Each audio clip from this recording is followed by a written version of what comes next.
उत्तरी गाजा इलाके का जबालिया जल रहा है। यहाँ शरणार्थी शिविर पर इजरायल ने अंधाधुंध बमबारी की है और इसमें बहुत से लोगों की मौत हुई है। इजरायल का दावा है कि उसने हमास के कमांडर को इस हमले में मार गिराया है। जबालिया की तबाही की ग्राउंड रिपोर्ट देखकर आप चौंक जाएंगे।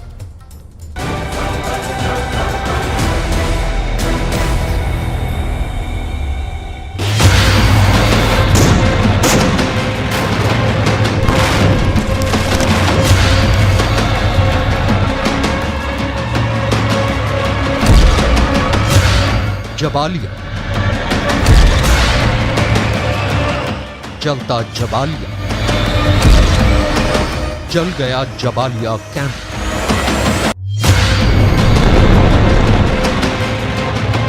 हमला किया गया है, हवाई हमला सामने आपको दिख रहा होगा। गाजा के आसमान पे धीरे धीरे वो चमकीला सा जो आपको वीडियो दिख रहा है सामने में, वो गाजा के आसमान पे जबालिया रिफ्यूजी कैंप पर आईडीएफ ने हमला किया। और आपको हम जबालिया दिखाते हैं, यहाँ से सामने में जो शहर दिख रहा है आपको, वो जबालिया है।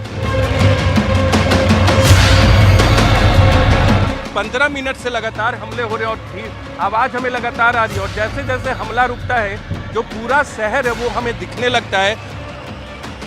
इजराइल ने उत्तरी गाजा में सबसे बड़े जबालिया रिफ्यूजी कैंप को निशाना बनाया। इजरायली सेना ने दावा किया कि उसने इस हमले में हमास के एक सीनियर कमांडर इब्राहिम बियारी समेत 50 लड़ाकों को मार गिराया है। אנו ממשיכים להעמיק את הפעולה ברצועת עזה באופן משמעותי בצורה קרקעית בצפון הרצועה. במהלך הלילה לוחמי צה"ל ניהלו קרבות משמעותיים, ביניהם אחד הקרבות ממבנה קומות באזור ג'באליה. ירו מחבלים לעבר כוחות שלנו בשטח.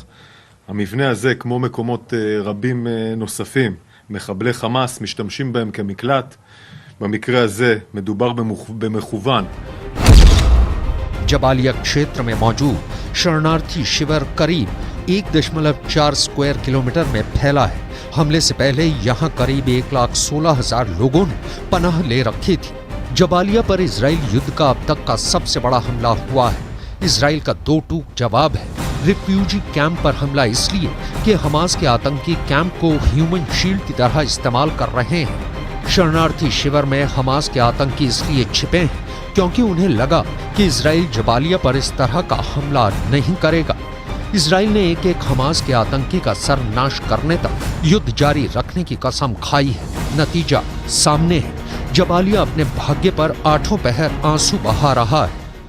जबालिया क्षेत्र में कोई पहली बार हमला नहीं हुआ है, लेकिन जिस लेवल का हमला था उससे बहुत बड़ा नुकसान हुआ है। इजरायल की सेना को सूचना थी कि वहां हमास का कमांडर छिपा बैठा है, इसलिए शरणार्थी शिविर पर ही इजरायल की सेना ने हमला कर दिया। लेकिन हमास का दावा है कि न तो वहां उनका कोई लड़ाका था और न किसी कमांडर के मारे जाने की पुष्टि हुई है। कौन था हमास का वो कमांडर 7 अक्टूबर को इजराइल पर क्रूर हमले का प्लान रचने में शामिल था? हमास का कमांडर इब्राहिम बियारी का क्या था बैकग्राउंड? इजराइल का टारगेट नंबर 5 क्यों था इब्राहिम बियारी? इब्राहिम बियारी मारा भी गया या जिंदा है जैसा कि हमास का दावा है?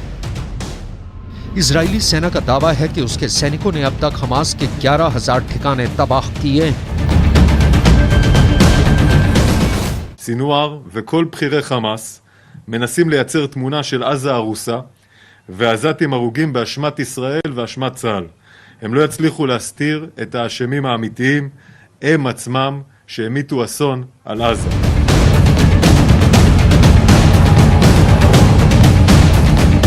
जबालिया कैंप पर हुए हमले में अल जजीरा के एक इंजीनियर के परिवार के 19 सदस्यों की मौत हो गई।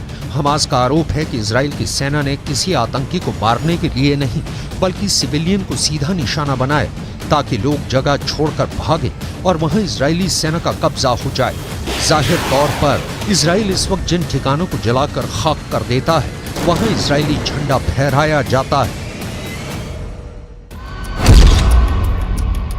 सवाल है, क्या सिर्फ हमास के कमांडर इब्राहिम अल बयारी को मारने के लिए इजराइल ने शरणार्थी शिविर पर हमला कर दिया? इजरायली सुरक्षा बलों के मुताबिक हमास का शीर्ष कमांडर अल बयारी 7 अक्टूबर को इजराइल पर आतंकी हमला करने वालों में से एक था। इब्राहिम अल बयारी गाजा पट्टी में जबालिया शरणार्थी शिविर में तैनात सेंट्रल हमास के जबालिया बटालियन का कमांडर था। इब्राहिम अल बयारी इजराइल पर हमले के बाद से गाजा पट्टी में हमास के सभी अभियानों की देखरेख कर रहा था। इब्राहिम अल बयारी 2004 के अल दोद बंदरगाह पर हुए हमले में हमास के आतंकियों को भेजने में भी शामिल था। इस हमले में इजराइल के 13 लोगों की मौत हो गई। इजराइल का दावा है कि इब्राहिम अल बयारी इजराइल पर हुए कई हमलों में शामिल था। लड़ाकू विमानों ने हमास के शरणार्थी शिविर में हमला किया और वहां सब कुछ तबाह कर दिया। इस दौरान सेना ने हमास के सेंट्रल जबालिया बटालियन के कमांडर इब्राहिम अल बयारी को भी मार गिराया। आईडीएफ ने सोशल मीडिया साइट पर एक पोस्ट शेयर किया है कि इजरायली सेना के हमले में हमास के भूमिगत आतंकवादी ढांचे ध्वस्त हो गए हैं। इस दौरान बड़ी संख्या में उसके आतंकी मारे गए। आईडीएफ के मुताबिक इस दौरान जबालिया के निवासियों से अपनी सुरक्षा के लिए दक्षिण की तरफ जाने को कहा गया है। इजराइल की इस अपील का बड़ा असर होना चाहिए, लेकिन कैसे?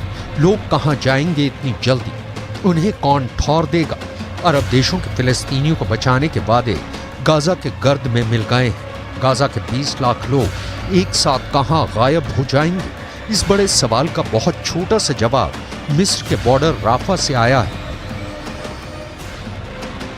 पहली बार विदेशी नागरिकों के लिए राफा बॉर्डर खोला गया है। यहां से करीब 400 लोग मिस्र पहुंचेंगे। इनमें जख्मी हुए फिलिस्तीनी नागरिक भी शामिल हैं। मिस्र ने वादा किया है कि वो जख्मी फिलिस्तीनियों को भी राफा बॉर्डर को पार करने की इजाजत देगा, जिससे उनको सही इलाज मिल सके।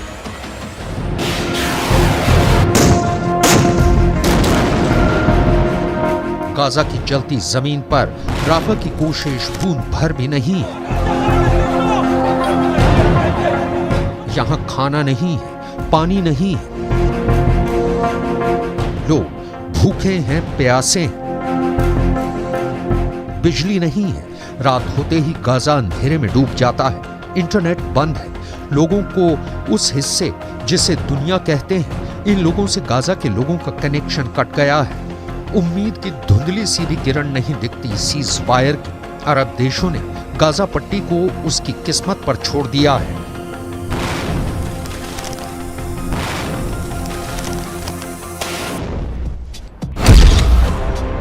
खुद को फिलिस्तीनियों का अलमदार मानने वाले ईरान, तुर्की, यमन, लेबनान, जॉर्डन जैसे देश कहां हैं? क्या गाजा की इससे भी बुरी गत बनने के इंतजार में है? ईरान के राष्ट्रपति इब्राहिम रईसी अरब देशों की अटूट एकता की कस्में गाजा में दम तोड़ रही हैं। ईरान की धमकियों को इजराइल की सेना ने जबालिया की जमीन में दफन कर दिया है। ईरान की सेना पूरी गाजा पर टूट रही है। गाजा के कतरे कतरे में बारूद भरा जा रहा है। कौन रोकेगा? रिफ्यूजी कैंप पर हमले से इजराइल को अरब देशों का हाल आप देख चुके। अब कुछ ऐसे देशों की लिस्ट देखिए जो इजराइल के खिलाफ एक्शन ले रहे हैं। बोलीविया ने इजराइल के साथ संबंध तोड़ दिए हैं। कोलंबिया और चिली ने गाजा में नागरिकों की मौत की निंदा करते हुए अपने राजदूतों को वापस बुला लिया है। राजदूत वापस बुलाने या राजनयिक संबंध तोड़ लेने से भी नहीं लगता कि इजराइल पर कोई असर पड़ेगा। इजराइल पहले हवा से और अब जमीन पर तबाही मचा रहा है। उत्तरी गाजा के जबालिया कैंप पर इजराइल ने कम से कम 6 हवाई हमले किए। इजराइल इस बात को दोहरा भी रहा है कि जहां जहां हमास के लड़ाके होंगे वहां हमले किए जाएंगे। हमास के लड़ाकों को ह्यूमन शील्ड बना लेने का कारण छोड़ा नहीं जाएगा।